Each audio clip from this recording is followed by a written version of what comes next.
25,000 ফ্যামিলিকে এই মমতা ব্যানার্জির সরকার ভুয়া চাকরি দিয়ে টাকা নিয়ে আজকে যে তাদেরকে বরবাদ করে দিল, তাদের জন্য কি হবে?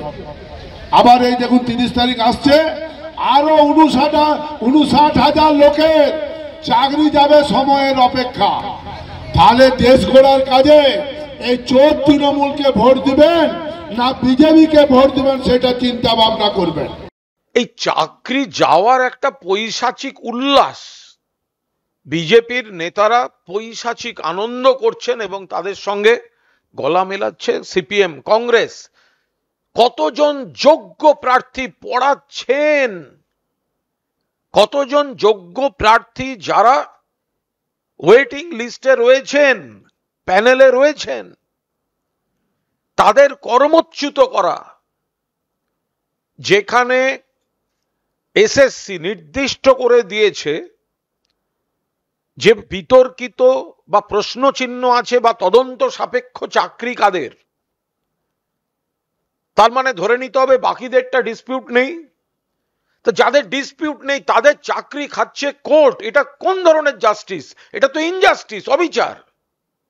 কোথাও এটা এক সূত্রে বাঁধা। বিজেপি বলে দিচ্ছে, তারপর কোর্টের রায় হচ্ছে। বিজেপি আগাম বলছে বিস্ফোরণ, তারপর কোর্টে লোকের চাকরি যাচ্ছে।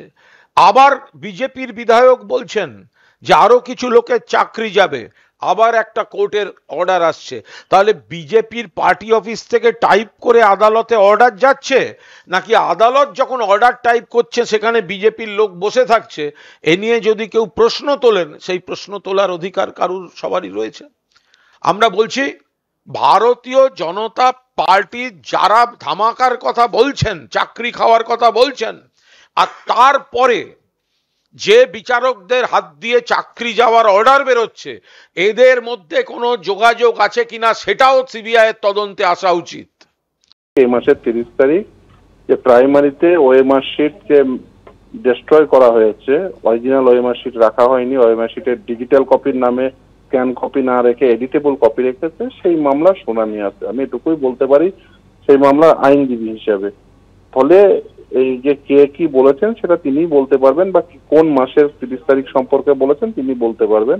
কিন্তু এটুকু বলাই যায় যে আদালতে এর আগে এসএসসিতে যে নির্দেশ দিয়েছেন প্রাথমিকে, কিন্তু তার থেকেও ভয়ঙ্কর দুর্নীতি হয়েছে, এ নিয়ে কোনো সন্দেহ নেই। এখন আদালত কি নির্দেশ দেবে, আমরা আদালতের নির্দেশের উপর অপেক্ষা করছি।